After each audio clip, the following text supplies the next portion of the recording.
입니다.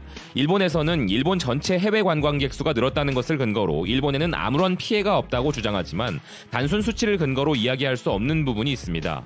기본적으로 그 어떤 관광 대국도 이웃에 인접한 국가의 외면을 받고 유지될 수 없음은 물론이고 결정적으로 한국 관광객과 다른 나라 관광객의 관광 패턴에서 큰 차이점이 있기 때문인데요.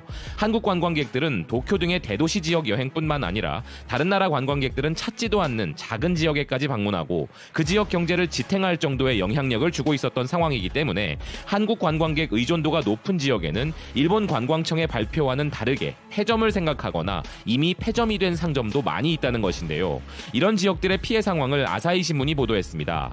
한일 관계 악화로 관광지에 사활이 걸려 있으며 주말 밤에도 조용하다라는 제목과 함께 부재로 30년의 노력이 증발했다라고 전하는데요. 기사는 한국에서 최근에 일본 여행 붐이 일어난 것으로 인해 한국 관광객들은 일본의 대도시뿐 아니라 지방도 많이 방문했지만 올여름 이후부터 갑자기 오지 않아 온천 지역과 관광지에서는 비통한 목소리가 들려오고 있고 한국 관광객의 사활이 걸려있는 지역들이 있다면서 주말 밤인데도 불구하고 프론트에 불조차 켜지 않은 호텔과 여관들이 있으며 관광객으로 붐비던 거리도 한적하여 10월 중순에 폐점을 알리는 벽보를 붙이고 이미 셔터를 내린 가게들도 있는 상황이라고 전합니다.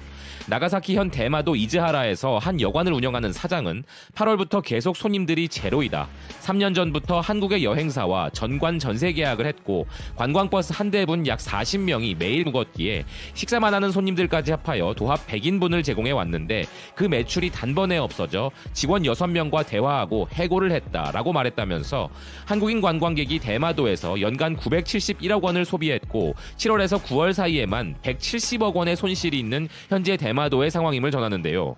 또한 북부 히타카스 지역에서 부산까지 5개 회사가 연일 한두 편씩 고속선을 정기 운항하고 있었는데 지금은 하루 2편이 전부이고 민간이 주도하여 30년에 걸친 노력으로 겨우 여기까지 왔는데 그것이 정치에 의해 순식간에 증발했다면서 관계자들은 울분을 토했고 한 렌터카 업체도 한국인 관광객 증가에 맞춰 렌터카를 70대에서 100대로 늘렸는데 이런 사태가 터진 것이라며 분노했다고 전합니다.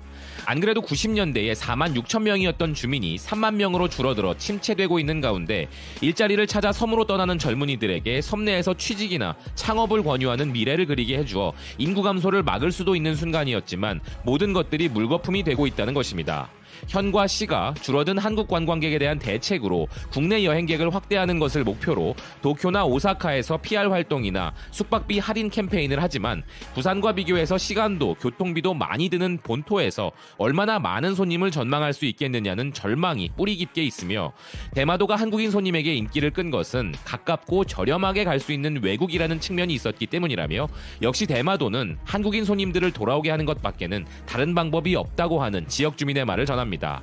기사는 오이타현의 상황도 전하는데요. 중국어, 일본어, 태국어도 섞여있는 관광지에 지금까지 다수를 차지했던 한국어는 뜸해졌다면서 온천을 즐기러 방문하는 9월의 한국 투숙객은 6,026명으로 전년 동월의 37,409명에 비해 83.9%나 줄어든 상황이라고 이야기합니다.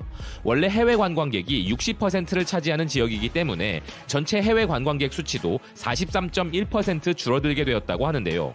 오이타와 한국을 잇는 정기 항공 운항편은 8월부터 운항이 중지되었는데 오이타 공항은 오직 한국밖에 이용하지 않는 국제선 터미널을 5월에 막 확장한 상황에 갑자기 이런 일이 벌어졌다고 합니다. 온천 지역들은 지금부터 그 피해가 더 확대될 것이기에 우려가 더 큰 것으로 보이며 기사는 오랜 시간 이어져 왔던 다양한 한국 지역들과의 민간 교류들이 모두 끊어져가는 것도 크게 우려하고 있습니다. 그리고 작년 일본을 방문한 한국인은 역대 최고인 약 754만 명이었으나 8월 이후 급감하여 9월은 작년 동월 대비 약 58%나 감소했다는 수치적인 부분도 기사는 언급합니다. 참으로 다양한 피해가 양산되고 있는 일본의 관광지들의 상황인데요. 극우 세력을 등에 업고 한 해에 750만 명의 관광객이 방문해주던 이웃 국가를 공격하여 자국의 지방 경제를 파탄내고 중소기업들을 망하게 하면서까지 이뤄낸 아베의 정치 생명 연장의 꿈이 참 대단해 보입니다.